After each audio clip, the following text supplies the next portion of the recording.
Hey everybody, welcome to my channel. In today's video, I'm gonna show you how I cooked some loaded hash browns. So I have my little griddle here, and of course I'm gonna start out with a little margarine. And if you're new to my channel, welcome. I'm Mrs Vee.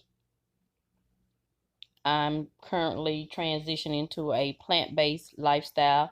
I stopped eating meat August the 26th of this year, and I'll do a video telling you why.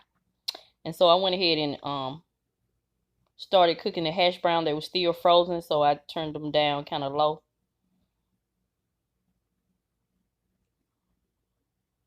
So this is how I always cook my hash brown, minus the ham that I normally would have.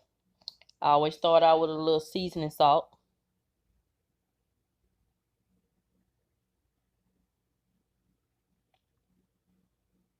A little pepper. I don't do salt since I have the seasoning salt, so I don't like my food to be real salty, so I just do either or.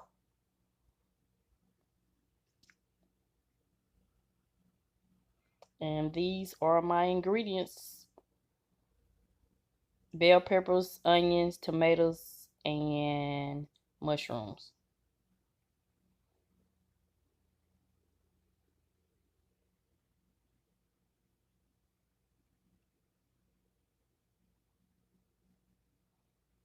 So I'm just gonna let these cook and enjoy the music.